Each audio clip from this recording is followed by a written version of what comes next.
What's up, Ever Players? The sun is finally coming out, and you know what that means. It's time to get off the couch and back on the field for the spring 2026 season. We have a massive lineup this spring, but the clock is ticking. Registration for all spring leagues ends February 18th.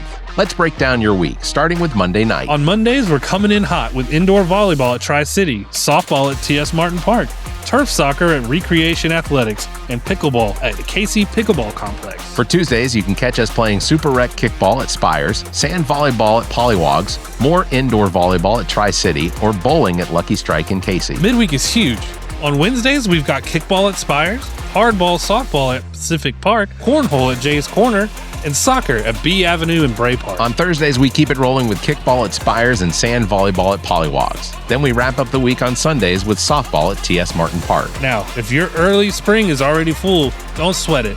Our late spring leagues are also open for registration right now. That's right. The deadline for these is March 16th. We've got co-ed flag football at B Avenue on Wednesdays and sand volleyball at Pollywogs on Sundays. We also have 5 special one-day events for those who want some extra play or can't commit to a full season. Mark your calendars for these dates. February 9th, turf soccer mix and match at Recreation Athletics. February 12th, Valentine's Day kickball mix and match at Spires. Then we have February 16th, basketball pickup at Drew's Wellness Center. February 17th, indoor volleyball mix and match at Tri-City. March 26th, legendary 11th Masters of Putt-Putt at Frankie's Fun Park. Whether you're playing for the trophy or just for the social hour at the bar afterward, there is a spot for you at Everplay. So head over to everplaysocial.com to get your team registered before those deadlines hit. We'll see you on the field. I'll top of the morning to ya. I'm Liam the Leprechaun, and I've got a wee secret to share. DJZDesigns.com has just unveiled their brand new St. Patrick's Day apparel. Featuring yours truly, of course. From cheeky tees to lucky prints, these designs are brimming with charm and plenty of gold. Whether you're heading to a parade or just feeling the Irish spirit, you look grand in these threads. So what are you waiting for? Skip the rainbow and head straight to ZJZDesigns.com. You'll find the pot of gold in your cart. No magic required. ZJZDesigns.com, where style is always in season. Welcome, everyone, to the All About Nothing podcast kind of daily show. I am Barrett Gruber, host of the All About Nothing podcast with Zach King. Find me across all social media at Barrett Gruber. With me is the host of the podcast Black, White, and Blue in the South with Dr. Camille Brooks, Bill Kimler. Follow him across all social media at PoliticalBillSC. If you want to participate in the show, you can chat with us on YouTube, Twitch, or Facebook. You can find links at the top of our webpage, theallaboutnothing.com. Please follow and subscribe wherever you are hearing us. Let's get started. Hey, Bill, how was your weekend? Hey, Barrett. Weekend was too short as usual. Mine was 4 days long and still too short than usual.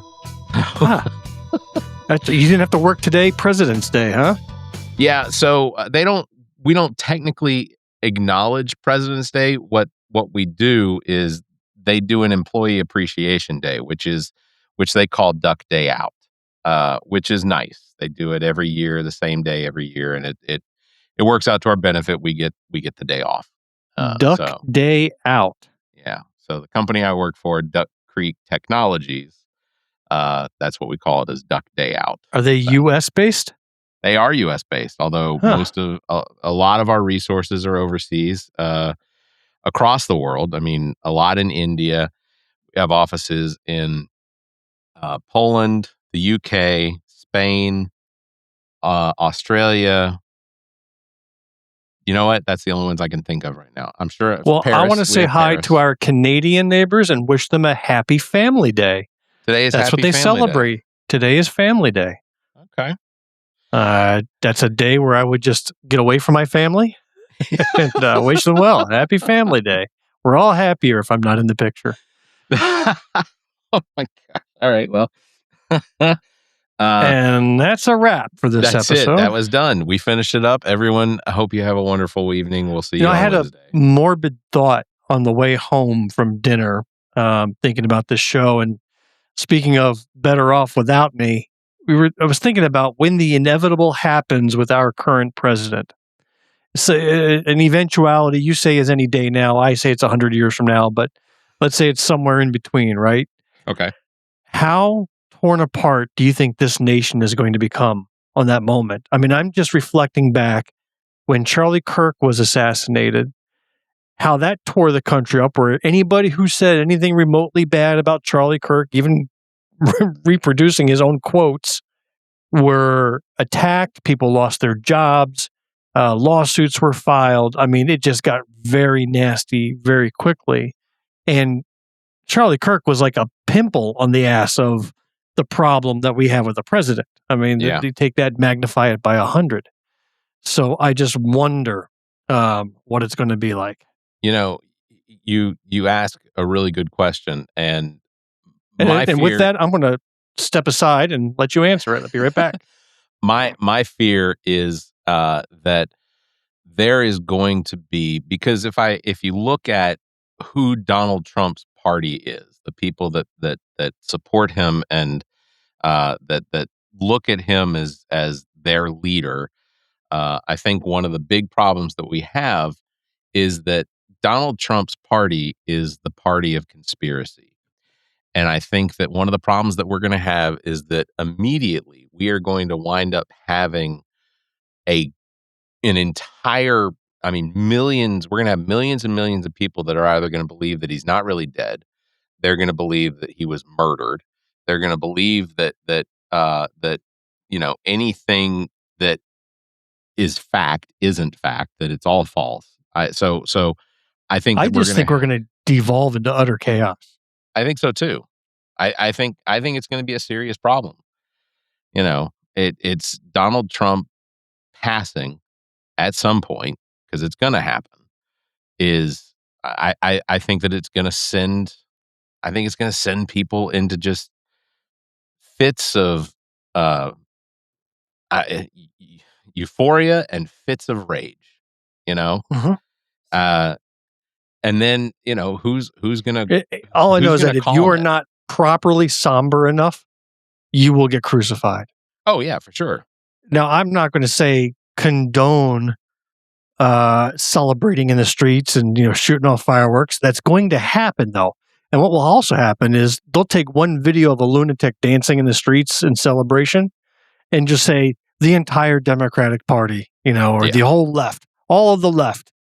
Look what they do. And as if they're not guilty of the same thing, where we can find any one of the right doing something atrocious and then paint them all that way.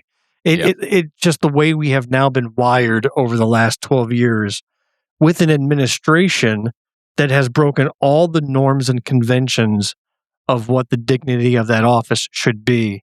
And he has normalized personal attacks. If the president of the United States can get away with it, then Jim Bob Joe down the street can as well. Yeah. And that's just what we're going to see. It's awful. I think this weekend was one of probably the most surreal weekends when it came to the things that came out from people finding information in the Epstein Files. There's 3 I found 50 more instances of Gruber in those files. I dug a little deeper, and we got some names unredacted, and saw some more Grubers. They're all over the files, man. I'm telling you. It can't possibly be me. I can look. One of the TV shows that I've gotten into watching lately is The Traitors on Peacock, and I'm going to tell you right now. So you're the viewer. Good for you. Potentially, well, me and Kirsten Pruitt from Politically Speaking. It's the two of us, But I have binged the first 3 seasons. I'm watching the 4th season now. But I can tell you unequivocally, I am not in the Epstein Files. There's no way, shape, or form. I have nothing to hide. Like, if I had any association with Jeffrey Epstein, then I would deny it, obviously. But I would tell you, outside of the show. But no. How about that? I saw. There's just so much to absorb, so I know I'm missing a ton. But there was one revelation from the Epstein Files with Bill Gates visiting, and in an email asking what's the best way to slip STD meds into Melinda Gates's drink, his wife's drink. For herpes. Yeah. How repulsive. And that was something that Zach and I had talked about, because Bill Gates was the guy that when he was coming up with Windows, and he was that his team was all working on that. That Bill Gates was the guy that they said would pay strippers to put their To stay clothes dressed. back on. Yeah. Yeah. I was disgusted this weekend, and I didn't. I saw clips of some videos. I saw some images of some videos that are part of the Epstein Files. Some of these videos that are coming to light include what is obviously a girl that is tied to a chair in some sort of a box that is being filled with water, and she is trying to break her. She's screaming as the water is continuing to come up, and in the background, you hear multiple voices of people. You can't identify these voices, but this was video footage that apparently was obtained during the prosecution of Epstein, or part of what the prosecution was going to use against Epstein. And the horrific, I mean, even if that was just the only one, the horrific things that they were doing to girls or kids or children or whatever in that he was doing. So And answer that- me this question. How is it that all these names are coming to light and all around the world, princes and CEOs and everybody are stepping down, being booted out, being turned upon. They're all feeling the consequences of these revelations. Yet nobody in the United States, nobody in our government who's mentioned feels even a feather of a tickle as a consequence. Everywhere else, there's consequences, but here. Because the people that are involved here in the United States are the ones that are currently in power. Yeah. And they are the only word to describe is monsters. We literally have monsters controlling. Well, we have our monsters government. as voters. They took a look at Yeah. a guy with the videotape saying, grab him by the pussy. And when you're rich and famous, they let you get away with it. And said, yeah, he's fit for office. Yeah. And then that same guy led an insurrection in the Capitol of our building. Denies it all he wants. We all saw it. Right? He led a violent insurrection. They said, yeah, you know what? Let's put him back. So I think it's the voters, it's the Americans that have turned into monsters that looked at that and said, yes, that is what we prefer. He used simple-minded individuals that have zero critical thinking skills to attempt a citizens-based coup against their own country. People that claim themselves to be patriots he may not have been there in physical form, but he led them in spirit to an insurrection that ultimately was going to fail regardless. There's no way it would have. I don't know. You think I don't it could know. have happened? I think it could have succeeded. I have a really hard time seeing. They made it into the Capitol and ran amok. They were in the building. They were in the hall. They were in Nancy Pelosi's office. Tell me you think it couldn't have happened? If they were better armed and better organized? If there was a vice president who stood behind it and didn't stand up against it? Sure. Yeah. Imagine if that was J.D. Vance. J.D. Vance would be leading with a saber in his hand. From behind, of course, but not leading from the front. He'd be leading from the back. He'd be protecting all of the couches. You said it. I know I did, and I'm not wrong. But yeah, I don't see the logistics of being able to do what they planned on doing. That seemed like it was going to be the most difficult. Yeah. The fact that the entire American government right now is being controlled by people that are either the monsters or individuals that think that they have to protect those monsters. I think that's the part that I came to recognize more and more over the weekend, and that I'm having to come to grips with. I'm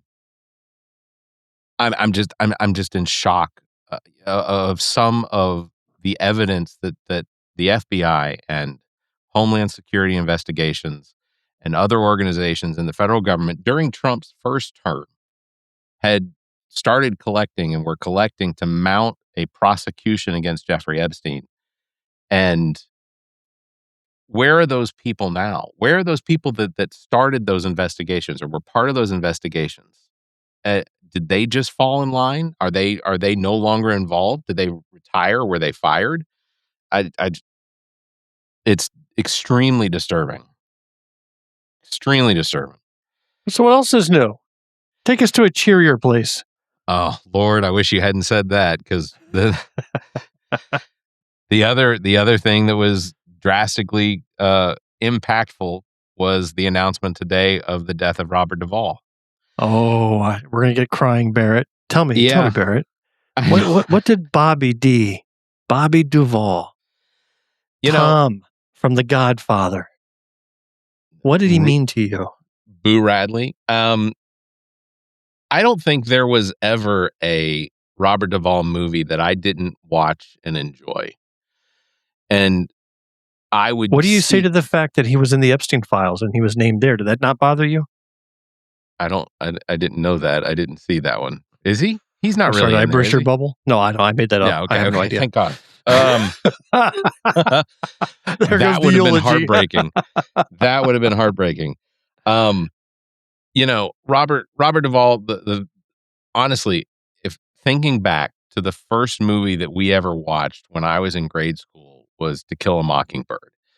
And Robert Duvall playing Boo Radley, who had no lines in this movie, but delivered an unbelievably powerful performance in this movie. And then I think back to the other movies. I quoted Secondhand Lions, which I'm trying, Bill. Secondhand Lions was just an unbelievably good movie. And, it's even, just watching the movie, if you don't get teary-eyed watching the movie. But, so the guy was 95 years old. It was, why be sad that he passed away? What, were you hoping for more movies out of him? You were hoping he would have a long life, live to be 190? It's every day that there was an announcement of. To be honest, did you even know he was alive? Yeah. Because I bet if you had asked me 3 days ago, Bobby D, dead or alive, I'd be like, no, I thought he passed 5-6 years ago. Nope, I just told you he's alive. Same as Willie Nelson. I have my Google alerts set specifically for Willie Nelson. The day Willie Nelson dies, we're not doing this show. You have a Google alert for when Willie Nelson dies. Well, anytime there's Willie Nelson news, I want to see your Google alert settings. I want to know what shit you're monitoring out there. There's got to be some creepy stuff. Kimler arrested. Send me an alert. Yeah. No, I don't think you're in. I don't think you're in mine. I did have Villardo when I was a campaign manager. So it's, any news that popped up on any news organizations or articles or whatever that mentioned him, it definitely popped up. So, you were a fan of Duvall since One Flew Over the Cuckoo's Nest. And I got to be honest, aside from The Godfather, I really don't know many movies that he was in. I know there was a recent one, something about him being a judge, and he has a son with a problem. I remember seeing that, thinking that was good, but I don't remember much in the way of details. Yeah, Robert Downey Jr. was in that one. He was the judge. I know there was another one. Right. There was another one where he was a preacher, a revivalist. Was it called Preacher or something like that? Pale Blue Eyes. Was that was that Pale Blue Eyes? I don't know if that. I think it was something simple called The Preacher, but maybe Pale Blue Eyes. I don't recall the name, but he was like a Midwestern revivalist preacher. Doing tent revivals. The Apostle. That's it. That's the one. The Apostle. Fucking fantastic movie. That I remember being very, very good. I think the biggest shame was that he was not in Godfather 3. Yeah. Well, that really soured that movie for me. Because he was as key of a character as anybody else. Yeah, To Kill a Mockingbird. He was in the first invasion. Did I say One Flew Over the Cuckoo's Nest? Yeah, I think I meant To Kill a Mockingbird. Thanks. Apocalypse Now. Yes, he delivered the famous. What was it? I love the smell of napalm in the morning. Yeah, famous. Lonesome Dove. He was in Lonesome Dove, that TV series. What else? Was that one about the priests that got it on that had affairs? No. Or no, that was the Thornbirds. Yeah. Those TV series from back in those days, they all seemed the same. No, he played Gus McCrae in Lonesome Dove. Deep Impact, where he played the veteran astronaut that I think who was president in that movie? Was it Is that Morgan wasn't even Freeman? the first time Morgan Freeman. Yeah, Morgan Freeman. That may have been the first time he was president, but he had been president. He was president a couple more. He's been movies. reelected a number of times throughout the movies. Yes, good for him. Good for him. Open Range is absolutely one of my favorite westerns with Kevin Costner. That was a fantastic movie, and and these are movies that honestly I can put on almost any time and sit there and watch the whole thing completely, uninterrupted or interrupted. Were you hoping to get him on one of the Comic-Cons for an interview? Were you aiming for that? That would have been difficult. I'd be curious if he's ever done a Comic-Con. That would have been interesting. He was in Bullet, Days of Thunder. There are. This is so a great many list of movies. movies that I've never seen. This is Really. Bill, when you're done with your Stephen King journey, you need to go through and do a Robert Duvall journey. No, I've got another journey lined up, but thank you. What is your next journey lined up? Clive Barker. He was my other most influential writer from high school through my mid-20s. Did you ever do Dean Koontz? No, he's trash. Dean Koontz is trash. Okay, all right, fair enough. He's trash. Any book that you can finish in an hour is trash. That's a Dean Koontz book. Yeah, that's fair. That's like Michael Crichton books. Like, I liked Michael Crichton books. Okay, but those were interesting for me. Yeah. Did it always seem like virtually every Michael Crichton book ended because he had to pay his mortgage or his rent or something? What do you mean by ended because he had to pay his mortgage? Jurassic Park ends abruptly, in my opinion. Congo. Like, it would make sense if he ran out of time. Or are you saying that the rent was due, so that's why he wrapped the book up? Is that what you meant? That's what I'm feeling like. Because Congo ends like the Congo, the story is going and the found the monkey. You know what? I think it's a curse of famous authors. Stephen King is the same way. Like, he could have the most amazing novel, the journey, the characterizations, the build-up, and then the climax is like 3 paragraphs at the end. You're like, the fuck just happened? Yeah, you're right. Yeah. King is just like, he's notorious for not being able to stick a landing. But when he does it really well. Yeah. But most of the time, he doesn't have a good ending. And Crichton's the same way. But if you look at the book as more of a thought-provoking journey, like Disclosure. Okay. I remember loving Disclosure because it was all about technology and espionage and building chip factories, and it's just a cool topic. Yeah. Disclosure was good. I don't know. I feel like with Robert Duvall that his passing and like I said, I knew he was alive because I knew I had not heard of his death. It just came as and honestly, I've never met Robert Duvall. I met Willie Nelson a couple times. But I don't know. He was just sort of, he was fun to watch. And I knew he wasn't ever going to do a movie again. So, well, see, I'm trying to think, is there an actor out there or actress whose loss I would feel emotionally? And I think it already happened with Robin Williams. Like that one, that's fair. I felt a kick in the gut when he passed. But aside from him, like, just think of anybody. I can't think of any actor out there, if I hear they passed, they'd be like, oh shit, and feel like really down in the dumps for the day. Yeah, I can't think of many more actors or actresses or like, even take Robert De Niro, right? Just as famous, more famous than Bobby Duvall. Al Pacino. Like, I'm like, okay, they were great actors, loved their movies, but I'm not going to feel emotionally tied to them. Why was Bobby Duvall a emotional connection for you? Well, good question. I think, and before I say it, Zach jumped into the chat with Leonard Nimoy. Leonard Nimoy was I definitely had an attachment to Leonard Nimoy. Bill Shatner may be one that I wind up having an attachment to. But with Robert Duvall's Well, that's movies, racist. I mean, you didn't even mention George Takei. So why not the Japanese guy? So George Takei is still alive too. George Takei is still alive too. So I like George Takei, but or George Takei or whatever. But he was on Howard Stern enough. I got a pretty good fill of. Oh, I got a lot of time listening to George Takei. Not going to say a fill of him. Yeah.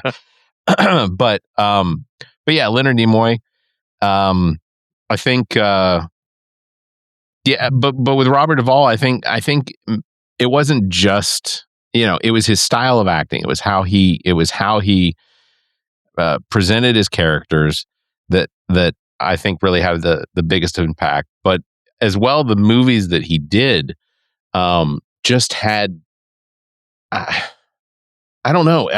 It's excuse me, like Liam Neeson, right? Yeah. He was in Schindler's List. Sure. Phenomenal movie, touching, not a dry eye in the house at the end. He passes. Are you going to be upset? No. That's just cruel, man. That's cruel. Yeah, but that was Schindler. Give me a little credit. Maybe if he does 3 or 4 more of those Naked Gun movies, maybe I'll get more attached. Which, by the way, I think the Naked Gun movie was pretty good. I haven't seen that yet. It's in my to watch queue. Okay, good. I can't wait to get to it. But some of the Robert Duvall movies, like Open Range, just the visual effects of where it was filmed, what's that have to do with him? Avatar was amazing. The visual effects were great. Am I going to be crying when Sigourney Weaver passes away? No. Is Sigourney Weaver still alive? She is. Are they going to do another Alien movie? I don't know. Well, then pass. But I don't know. I don't know. I've got friends that anytime the death of some celebrity that I seem to have an attachment to, like as soon as Zach said Kid Rock, yeah, he was iconic in what was the movie with David Spade, Joe Dirt. Kid Rock was pretty amazing in Joe Dirt. That's the only thing I can think of him. I cry at movies all the time. Yeah. Like just even today, I was shedding a tear at lunch while I was watching the series finale of Stranger Things. Finally made it to the end. Okay. And I found that show to be hitting a lot of emotional punches throughout the entire series. I thought it was very well written, great acting. Interesting. Story was a little bit weak, but I wrapped it up. I thought they nailed the ending. I was really impressed by it. It was more of an emotional ending than an action ending, but I thought they nailed it. And Are you one of the people that thinks that there is a 9th episode out there somewhere? It's done. We're done. No, I think it's done. And it hit me today that as the Stranger Things kids, at least the characters, graduated high school, they said, "Welcome and congrats, class of '89," which is my class. Yeah, that's when I graduated high school. And so I just made an instant connection that I could have been one of those dorks, those Dungeons and Dragons playing dorks and Stranger Things, and that really hit. And the goodbyes and the farewells and the montages, that all struck, and I'll cry my eyes out at movies. Love it. It was a good ending for you. What? The Stranger Things. It was a good ending for you. I thought it was a good ending. Yes. Okay. Yeah. Here's the caveat to that. I haven't watched Stranger Things past episode 2 of season 4 because the last episode I saw, not that I'm not going to watch it, but the last episode that I saw was the one, I guess it was the cheerleader was being raised up in the trailer and bent all in the out house. Of shape. She got bent out of shape. Yeah, that was the last thing I saw. So I still have some Stranger Things to watch. You're not a horror person though. It depends. Like I started watching It, but then I got hooked on some other stuff, and I still got not It. Sorry. Welcome to Derry. I still haven't gotten through Welcome to Derry yet, and I keep telling myself it's still on my continue watching page on Plex, and I need to go and finish it. I've heard I've not seen it yet because I haven't gotten to that book in my journey, but I cannot wait. I've been hearing nothing but great things about it, and by the time I get there, I'm hoping the they'll have had 3 seasons by that point. Yeah. Well, it is very good. And whoever owns HBO at that point, whether it's Discovery, Warner's Brothers, Paramount, Netflix, whoever. Donald Trump Jr. will own it all by that point. It'll all be consolidated under him. So much disturbing things about Donald Trump Jr. and the impact that his investments are having in different things, which we can get into in the next episode. But there is very little that seems to be going on with our government, especially with like government contracts or something that aren't part of some organization that Donald Trump Jr. has his hands in. It's I just want to take every person who says Donald Trump is not even taking a salary. What a generous president he is. He's doing it because of the love for the people. And meanwhile, they've made billions in Bitcoin that he's forced his government to be involved in. He was hosting fundraisers in the White House for his Bitcoin venture and inviting dignitaries from across the world to a White House dinner. Get out of here. He accepted a $400 million plus dollar plane from the country of Qatar. He's done nothing but make money off of the presidency. And somebody said, well, I think I was listening to a podcast and it's one of these podcasts where you have conservatives and you have liberals and they're just going back and forth. And the conservative keeps saying, if it's proven that he did anything wrong, then he's not my president anymore. And it's like, what else do you need? Like you can't step out the door without tripping over evidence of him doing stuff wrong. What are you talking about? Yeah, it's the same thing. Online, millions of posts about the Epstein Files, and somebody commented underneath, Trump isn't even in the Epstein Files. 0 mentions, they claim. That's are insane you to me. Effing kidding? How can you turn? How can you be so blind to the photographic evidence, the video evidence, the fact that there are emails mentioning Donald Trump specifically between Jeffrey Epstein and Ghislaine Maxwell, talking about how that they need to make sure they're stocked up on adult diapers because the last time he was there, they ran out and he shit everywhere. How about that he's surrounding himself with like all of the alumni of Epstein University. Yeah, benefactors of Epstein. So we've talked about this, people in his own cabinet. Then you've got the director and producer of his wife's movie, Melania, Brett Ratner. Pictures of him with Epstein comes out. He's been hiding in Israel because of rape charges here in the U.S. Yep. And then we find out, I shared this with you, you almost didn't believe it. We talked about that Mike Tyson Maha commercial on the Super Bowl. That was directed by Brett Ratner. Right. So why are you surrounding yourself intentionally? A million directors out there. You pick the one that has Epstein connections. Honestly, there's I think something to this where you're just keeping them all within your orbit to keep them quiet. I think ultimately that's what it is. And somebody said, well, if he's in there, then they should prosecute. Who's going to prosecute him? You've literally got an attorney general who goes out in front of Congress, sworn in to give the honest truth in front of the oversight committee, and all she does is go out there and either blast the Democratic Congress members, or she's just cheerleading Donald Trump. The Dow's over 50,000, S&P's over $50,000. Yeah, $50,000. Wouldn't that be disappointing? Man, New York Stock Exchange. I'm going to put in a plug. I'm in the middle of editing our next episode. We had a very interesting conversation with U.S. Senate candidate Brandon P. Brown. Yeah. He was really good. I really didn't know much about the guy except what I've seen online. But to meet him in person, and his campaign manager, Brandon Upson, was there as well. He's a good dude. Yeah, I saw some video. I saw some video on Brandon's page. Yeah. That of him recording with you all, And the thing that stood out to me was the fact that you were still on one of your other mics, your old mics. Yeah, you know why? You know why? Why? Only you would notice that because, you knew what we were doing. I show up to our studio with all the equipment in hand. Yeah. And I left my third mic back at home. Oh, no. It was charging. I never packed it up. I thought, and I had everything labeled and neatly arranged and ready to go. And I had forgotten the third mic. And fortunately, I still had my old equipment. So I just took my, old mic and put it in. But so I'm doing the editing, and with the new cameras I got, the video output is of much higher quality.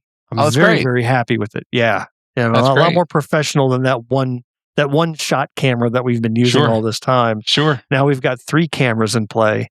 That's very cool. It looks pretty good, if I have to say so myself. Well, I will say that the episode that Zach and I released this week with Alex Abinger, it's always fun to talk to Alex. But as well, if you go and you check out the YouTube page, you can actually watch Zach painting my beard, which he thoroughly enjoyed. I know I did I never realized that I was such a big fan of homoerotic fiction. Like, that was an amazing episode. Well, the funny thing is that I just had to visual. I've only seen the short clip that you've shared here. Yeah. But just listening to your episode, I'm just imagining him lovingly putting his fingers through your beard, streaking it blue, while the two of you are talking about the Epstein Files. Like that was going on in my mind. That's very close. It's very close. Zach's very touchy. But I will say, we did record an episode yesterday that'll release next Monday with Zalal Habibi, who is my age, but she is part of the resistance against the regime in Iran. Yeah, fantastic interview. So how did you come across this guest? Like, that's wild. You're gonna hate this. you just answered an unsolicited email. Well, not unsolicited. This is actually somebody that has sent us a couple people before. So now you're in the pipeline. Yeah. So I won't give her full name, but I'll just say Molly has sent us a couple guests, and I think that they've been really good. And Zalal was fantastic. And she and I are going to keep in touch because we're going to definitely cheer her on. But there's information that we're going to include in the episode for people, scripts and things like that people can write to their senators and their representatives to continue the support of sanctions against Iran that do help with the resistance. So I say you get some of the most interesting guests. You do too. Think of that kid who travels the world doing journalism in his war birthday's zones. Today. Happy birthday, Luke Bazo. Phenomenal. And then the firefighter, the firefighter from California. I'm hoping that I get to go Fascinating. out. I'm hoping that I get to fly out to California in May to actually go to his ranch. Yeah. So that'll be fun. And a guy who was like the world's expert on President Grover Cleveland. Or maybe it was a different president. Chester A. Arthur, was it? Grover Cleveland. Grover Cleveland, not a bad president. Not a bad president comparatively to what we have now. Yeah. Anyhow, you get an amazing list of guests. I'm looking forward to this one. I'll be paying special attention to it. Will she be dyeing your beard blue in this episode? That's what I want to know. She was in Paris, so that's a long ways away. I think at best she'll get Zach also to think do about how many international interviews you've given from. Yeah. You've interviewed people who are overseas. Marianne Williamson, I think she was in London at the time you interviewed her. Yeah. And again, not to cast shade on Marianne Williamson or her campaign, but had they shared that interview or any of the shorts that we created from it, she would have had better numbers. That's right. That's right. So, all right. Well, we'll wrap it up because we went over. Yeah, we did. Had to hear your sob Bobby Duvall story, but I'm here for you. I wish that I could attend Bobby Duvall's funeral. I'd be there. Would you be a pallbearer for him if asked? I absolutely would. Wow, absolutely would.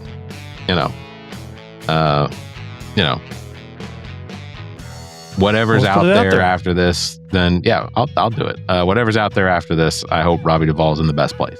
So, all right, that's going to wrap it up for this episode. Big thanks for everybody tuning in. Thanks for listening. Don't forget, you can follow Bill at PoliticalBillSC. You can follow me at Barrett Gruber on all of the social medias. And thanks for liking, hitting that bell. And if you can, give us a 5-star review and leave a comment. Until next time, you all stay safe, be kind, and keep your hands to yourself. The preceding podcast is solely owned by the host or hosts and is distributed by Big Media, LLC. Copyright 2026.